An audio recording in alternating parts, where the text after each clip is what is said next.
So today I'm going to talk about the Heart Sutra, which is one of my favorite sutras, and it's only a one-page long. It's not long at all. Let me get my view here, gallery view. Okay, it's only one page long, but it has a whole lot of information. And I could have gone a lot of different ways with this, but I'm going to keep it simple because that's how I work. And so I'm going to talk about ultimate and relative, absolute and relative. And the Heart Sutra has a lot to say about that. And so we can start off with the Maha Prajna Paramita Heart Sutra, the Great Wisdom Sutra. Now, it comes from an even bigger sutra, and this is the heart of the sutra, the Prajna Paramita. And it starts off with Avalokiteshvara Bodhisattva. Now, Avalokiteshvara Bodhisattva is the Bodhisattva of compassion.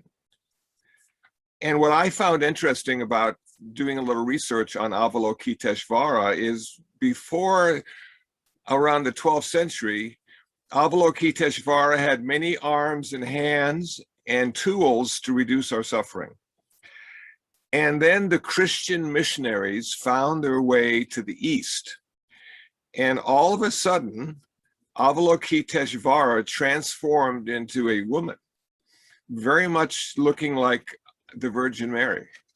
And I thought, isn't that an interesting transformation? And aren't we happy that the Christians were over there? And so rather than having a lot of arms, it's a beautiful representation of a woman with great compassion who hears the cries of the world and wants to reduce and end the suffering. So Avalokiteshvara Bodhisattva, in practicing deeply the perfect wisdom, clearly saw that all five skandhas are empty and pass beyond all suffering. Now we're going to get to the five skandhas, but I like the idea that the Buddha never said we're one thing.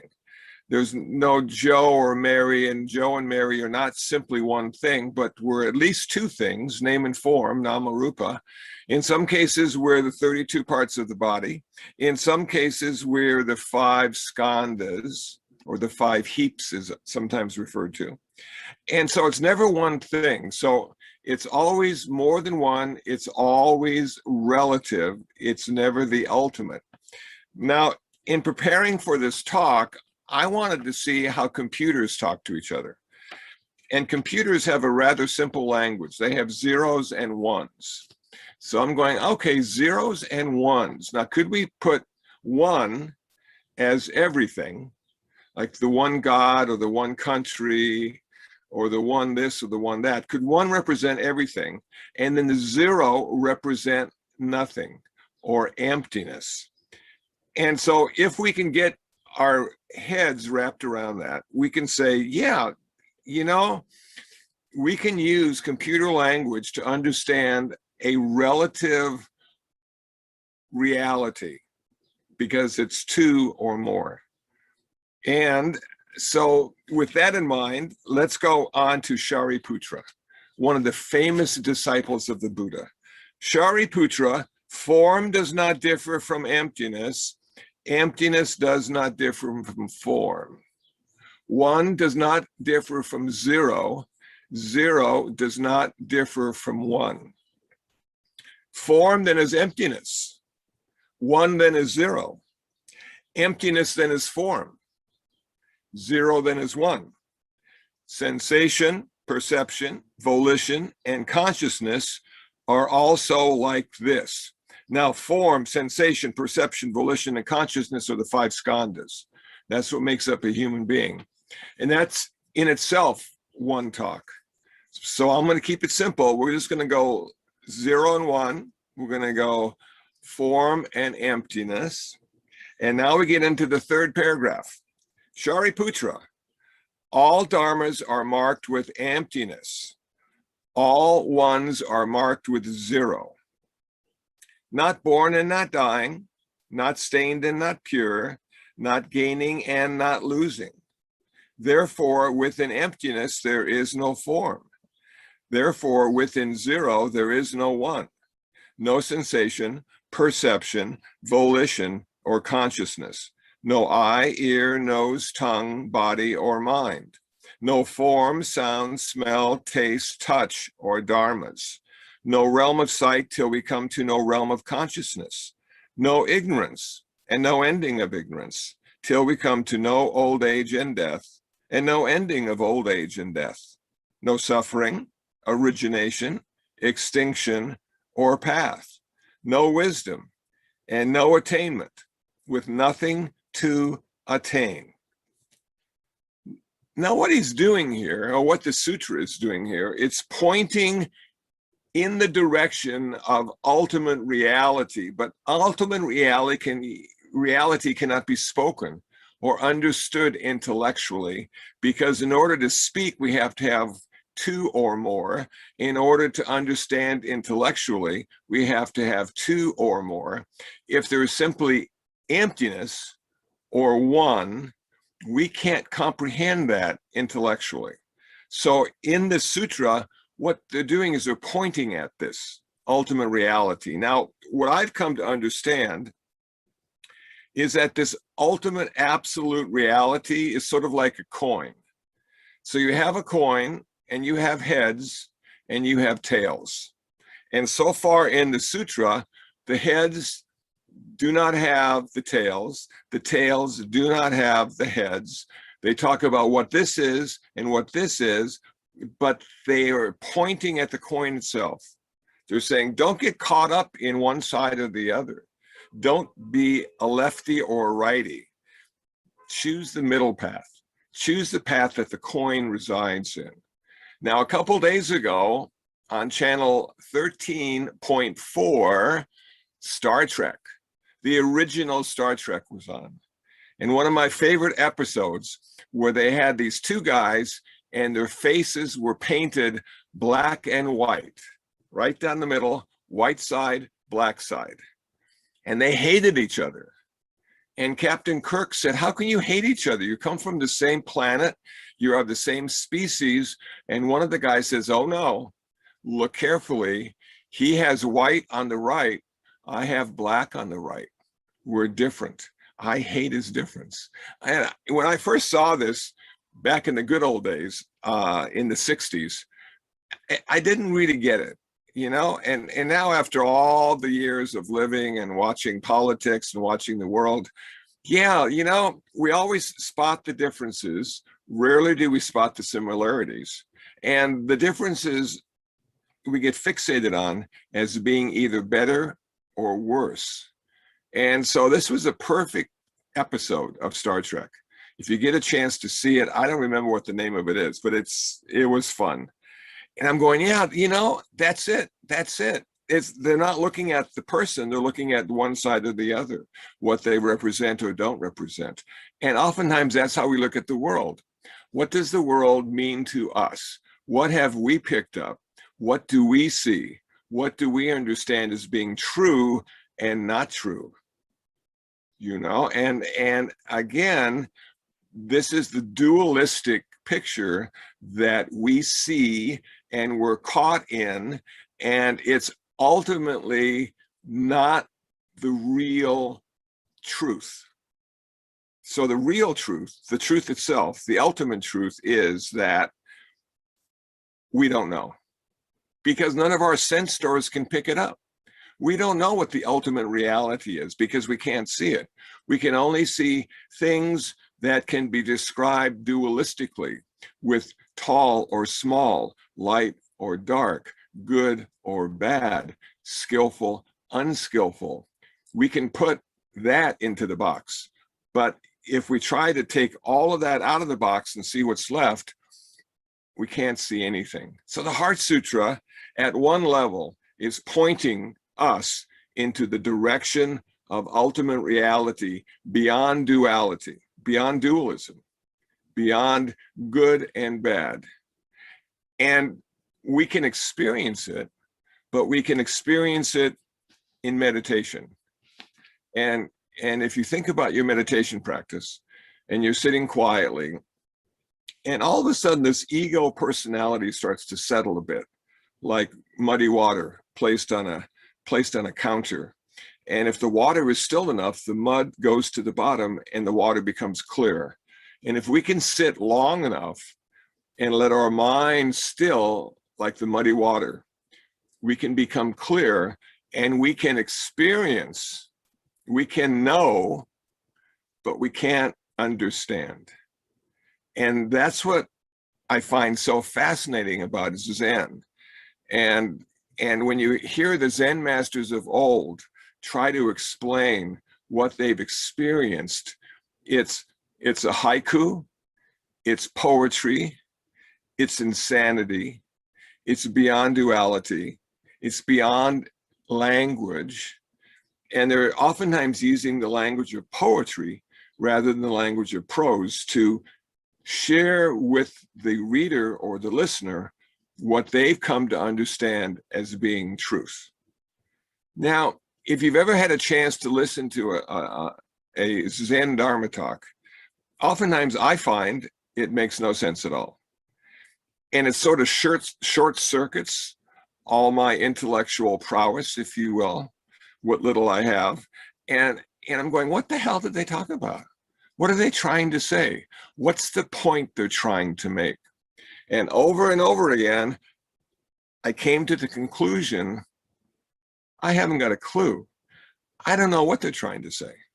And if I did understand what they're trying to say, it wouldn't be what they're trying to say. So the idea, I suppose, according to the Heart Sutra, is we have to get to that very sensitive place that we all have inside of us before language covers up what's being viewed, what's being looked at. Now, a quick story. I sometimes go to museums and art galleries. I find them fascinating, but I never want to go with someone who knows what it's in there, who has the history of the artwork, and you can hardly wait to share it with you. And here you are looking at this beautiful work of art, and in your ear is someone who's just point by point telling you what you're looking at. And the more they say, the more blind I become. And pretty soon I can only see the words they used in the art and not the art itself.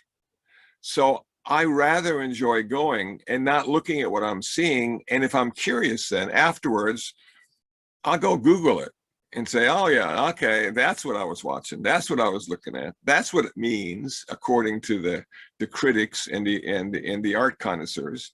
But to me, it was just a direct experience of light and dark and color and form and maybe sound. It's a direct experience of my sense doors coming into contact with something before all the concepts arise. So when's the last time you looked at something and didn't know what it was? Did it drive you crazy? Or did you just sort of sit there and say to yourself, I wonder what that is. I wonder how you can use it. I wonder if it's useful at all. Or is it something that somebody threw away because they stopped using it? You know, those kind of moments are so special. So next time it happens to you, don't be in a hurry to figure out what it is. Just soak it up, because that's the direct experience before the overlay happens, before the map is shown to you. And then you can no longer see the territory or the menu, and you're eating the food and you say, I wonder what this is. I want to order it next time too. So you look at the menu, so you have a word or a concept that you can use the next time to have the same experience. But what would happen if you're just eating it and you're going, wow, my sense doors, my taste buds, my nose, my smell really like this. I have a pleasant feeling arising from something I don't know what the heck it is. I don't know if it's nutritious. I don't know if it's filled with sugar or carbohydrates. I don't know what it is. But it was a wonderful experience while it lasted. And then you finally look at the label and you say, oh my God, what did I just consume? I'll be dead by morning. But in that moment, it was just a wonderful experience. So the Heart Sutra is really encouraging us to go, Don't get caught up in left or right or relative or ultimate. That's not it. That's not the coin. That's just one side or the other of the coin. Find the coin. The Heart Sutra continues. Because the Bodhisattva follows the perfect wisdom, the mind has no hindrance. And having no hindrance, there is no fear. And far from all fantasy, there is dwelling in Nirvana. So finally we get to that word Nirvana. It took us, and we're almost down the page now, and finally we come to Nirvana. Every form of Buddhism, every school of Buddhism has the ultimate goal as being Nirvana. So let me give you an easy soundbite to describe Nirvana. Nirvana is the end of suffering while you're alive. Nirvana is the end of karma while you're alive. Nirvana is the end of all future rebirths. So you'll never have to suffer again. Never again. So how many times have we been reborn so far? Infinite, infinite. And how many times in our life have we suffered? Infinite, infinite. We don't suffer all the time, thankfully, or we'd all be committing suicide tomorrow. But we suffer enough to be uncomfortable. We suffer enough to want things to be different than they are. We suffer enough to say, I'm not going to come to a place of acceptance with the way this is because I know it could be better. I was taught in school. I was told by my parents. I've observed my peer groups. It can always be better. And the truth is, it can. But the problem with being better is that changes too. So it gets better for a while, and then it gets worse for a while, and then it gets better for a while. And eventually we just come to look at life as just, well, that's what life is. Life is filled with suffering, or discomfort, or dis-ease, or it's filled with change all the time. And there's nothing I can cling or grasp onto to hold it from not changing, because the nature of the world is change. So Nirvana finally is the end of that suffering, the end of that dis-ease, the end of our karma. Now, what's the problem with karma? The problem with karma for a Buddhist is that's the only thing that migrates lifetime to lifetime. And in a way, that's probably good. I would not like the way I look to migrate into my next lifetime. I'd like to look different next time. Maybe a little better, maybe a little more hair, something different, just to make the life seem better until it gets worse again. So we don't physically go to the next lifetime.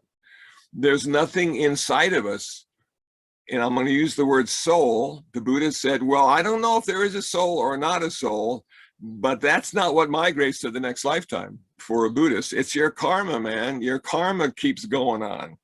And how much good karma do you have? We don't know. We don't know how good we were the last lifetime or 5 lifetimes ago. We don't know how caring we were or how compassionate we were. So we have no clue. We could have just been jerks for the last 10 lifetimes and done some of the worst stuff ever. And then the next lifetime, payback. And we have the worst lifetime and die at 2 years old. Not because we're 2 years old, but because we have hundreds of lifetimes that weren't very good. We weren't very skillful. We caused people to suffer a lot. And we don't know. We can't remember. Now, having said that, we need to be careful too. We can't look at somebody who has a short life and say it's their karma, because there are so many other factors that go into either killing us or keeping us alive. It's never one thing. Remember, it's never one thing and it's never nothing. It's a combination of things that come together that allow us to continue to live and prosper and grow old with wisdom. Not one thing, many things.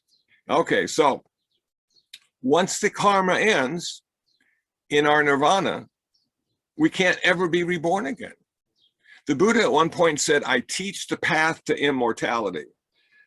But he wasn't telling us, I teach the path so you don't have to die. I teach the path so you don't have to be reborn again.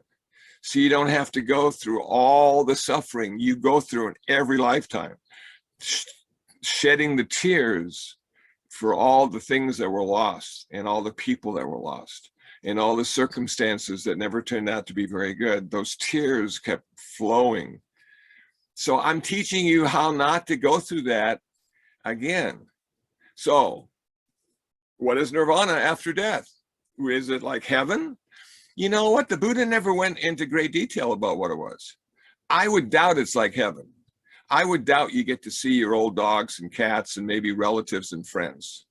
And in a way, I'm happy that that's the case, because maybe one lifetime is enough, and maybe I don't need to see him ever again. I have the memories, but I think nirvana is a radical afterlife. I don't think it's form, but I don't think it's formless. Huh? Heart Sutra. I don't think it's either of those things. I think we're talking about the coin now. I think nirvana is the coin. And because we can't see the coin, but only one side or the other, we can't intellectually understand what nirvana might be. But the Buddha said it is extreme peace. Peace. Wow. You know, after all the turmoil that we have in the big city of Los Angeles and all the living and dying that we go through every day when you watch the news, and yesterday 3 people were shot to death at a bar in Ventura Boulevard, and you just go, man, where's the peace? I want peace. And nirvana is the ultimate peace. Nirvana means you can be in any situation and be in peace. That when the Buddha taught for 45 years, he walked around and he just, you know, he was in peace, even though the world was filled with suffering and change, and people were starving, but he was in peace, and he could respond to them in a very skillful way because he wasn't affected by the circumstances he found himself in. So nirvana while you're alive is a true blessing. It allows you to live and prosper and be at peace in any situation. Nirvana after life allows you to exist in a very unique way without birth and without death. Now, somebody says to me, well, I can show you how not to be born and how not to die. Now I'm thinking, what the hell are you talking about? Not to be born and not to die. Everything on this planet had a beginning. It had a start. We call it birth. Everything started. And everything has an expiration date. Everything has to stop existing at a certain point. And that's samsara. That's the planet. That's the world we live in. And the Buddha was saying, but you know what? There's something else. I have rediscovered the path, the Four Noble Truths, to that something else. And I call that something else nirvana. So I don't want to use the word faith, but you know, you can have confidence that what the Buddha is teaching us and telling us and encouraging us to do is something that's skillful and will reduce our suffering and ultimately end our suffering. Okay, last paragraph. Therefore know that the Prajnaparamita, the great wisdom, is the great holy mantram, the great bright mantram, the wisdom mantram, the unequaled mantram, which can destroy all suffering, truly real and not false. So he gave the perfect wisdom mantram, which goes gate, gate, para, gate, para samgate, bodhi svaha, said 3 times. Gone, gone, gone beyond to the other shore, the shore of samsara and the shore of nirvana. And his teachings are the raft that take us from one shore to the other. So this is an overly simplified explanation of the Heart Sutra. There literally are books with many pages written about the Heart Sutra and what it means. But this is Sunday. You got 25 minutes. You can only do so much. But I wanted to share with you the excitement of the idea that every time you understand something, you're missing the point. Because you understand it only because you have a language and you have experience, and you are using that to give meaning to what's going on. But I have to say, ultimately, there probably is no meaning, and it probably has little or no value. It's simply the process of life, the miracle that life is, and the process we find ourselves in. And now there's a way that we don't have to suffer through life. We can be peaceful, we can be helpful, and we can know that the rest of eternity is taken care of. We don't have to worry about going to heaven. We don't have to worry about going to hell, because we're going to Nirvana. And maybe Kurt Cobain is there as well. I don't know. We'll have to see. Okay. Yeah. Okay. I think that's good enough. Does anybody have any comments or questions on what I've said? Is anybody really hip to getting into Nirvana? Anybody feel excited about that proposition? Okay. Okay. Kushanti. Oh, thank you for the talk. The Heart Sutra, you can study your entire life. You recommended a book by... Red Pine. Yes, Red Pine. Red Pine. You could study it forever, and it's worth every moment. And thank you for a marvelous take on it. Plus and minus. Thank you. Yeah. Plus and minus, 0 and 1. And you're right, you could study it your whole life and still not know, and that's the point. Thank you. Nick, you can ask your question. Okay, Nick, are you there? Yep. Hello, Bhante. Hello. Thank you for your talk. Thank you. You can hear me good? I can. Okay. Thanks for your talk. I always appreciate your take on things. I read the Heart Sutra for many years and chanted the mantra, and I never had any idea what any of it ever meant. And for a brief moment at the end of your talk, I had full realization, and then of course you come in with the other punch, and I have no idea what it means. I have no idea what this means at all. But for a brief moment, I thought I really had it, and that's all you need, Nick. You just need that brief moment, and then you let it go, and make room for something else.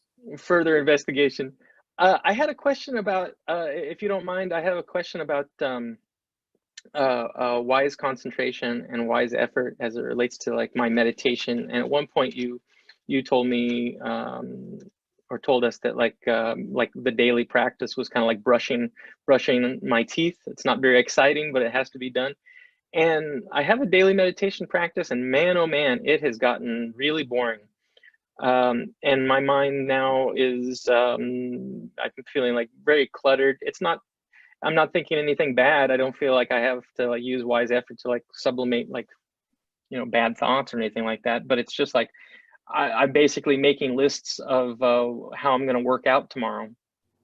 And so I don't know, is there anything that you can offer, anything that you can say that might help a little bit with my meditation? Yeah, I think you're making progress, Nick. If nothing is happening, that's good. The problem with when something does happen that's spectacular and even hard to explain or understand is you get attached to it and you want to do it over and over and over again. The last thing you want to do over and over and over again is something boring, something that seems not to be going anywhere. But you know what? That kind of wisdom that comes out of continuing to do it, not because you have to and not because you want to, but doing it anyway, that kind of wisdom will give you a big payoff. Because most people are motivated by either feeling good or not wanting to feel bad. And that motivation continues through our whole life. But you're finding a place now where there's neither one or the other. And yet you're still figuring out how to do it. and that's cool. That is progress. So in the beginning, I had a lot of wonderful experiences, and now I have none. And those wonderful experiences got me started and kept me going until it was okay to have none, until it was okay not to have bright lights, flash and trash. It's just, okay, so what am I going to do? I'm going to sit. What's going to happen? I don't know. Is it going to be good or bad? I don't care. And then you get up and you continue your day. And when I brush my teeth, it's not exciting at all, Nick. I don't have great joy in brushing my teeth, though I do save money by not going to the dentist. But it's just something I've learned for the last few decades to do every day, because that's the thing to do. So it is like brushing your teeth, or something you do in repetition that seems to have no final outcome.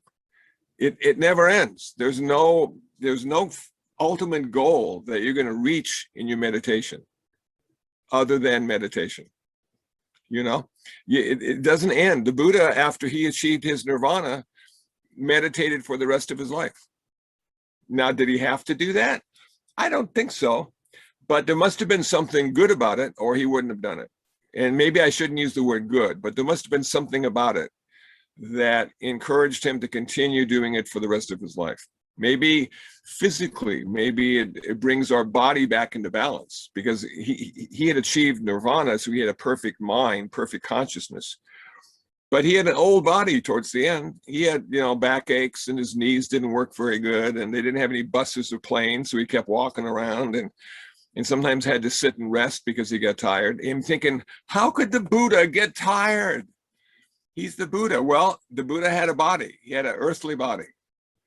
He had transformed his consciousness into, if you want to call it, a heavenly state of mind, a pure state of mind. But his body was just old, you know? And so as I get old, and as you get old, and as all of us get old, we're going to have to say, yeah, you know, I've been working on my mind now for a whole lot of years, and my consciousness is getting better because of my meditation, but it's not doing a damn thing for my body. So maybe I need to do like Qigong or yoga, or maybe I need to walk around the block a few times to keep the body working, so I can do nothing with my mind.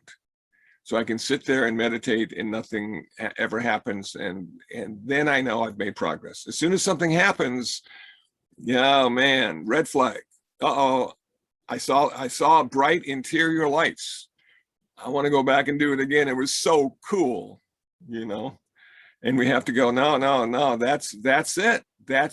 It's trying to distract us. Whatever, I mean, if you believe in Mara is the great tempter who sits on your shoulder. If you understand the concept of Mara is always trying to distract you from your meditation practice. He, she, it, whatever Mara is to you, is saying to you, you've got no hope. You can't possibly do it. Why don't you go watch TV? There's some really good shows on right now. Or your laundry hasn't been done in 3 weeks. Go and do your laundry, you know?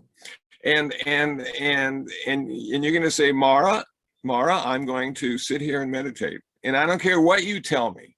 If you want me to change my job as I'm meditating, I'm not going to change my job when I'm meditating. If you want me to go traveling, go on a European vacation, Mara, I'm just going to sit here. I'm just going to sit here and meditate. And I don't care how you tempt me. And the wonderful story of the Buddha becoming enlightened, or achieving nirvana, with all the Mara sending his armies of temptation to try to distract. So I look at it as like a big distraction. When my mind starts thinking about all sorts of stuff that's not relevant to my meditation practice, I'm going, Mara, come on, man, give me a break. I'm tired. I don't want to have to think about all that. I just want to sit here and find inner peace. Can you just give me a break for 10 minutes, man? Can you just let me be? And of course, Mara then will just jump on it and make it even worse. But that's how it works. We're always in this sort of struggle to find this place of balance that is filled with peace and joy. And it's there. And sometimes it comes because we're bored, and sometimes it comes because we're not distracted. There's all sorts of reasons why it's not there, and there's a few reasons why it will be there ultimately. So hang in there and look at it as progress with nothing happening. That's what I like about the Heart Sutra, you know? It's just like, ultimately it's 0 and 1. So what do you want? What dance do you want to do today? You know, do you want to do the 1 dance or the 0 dance? You know, thanks.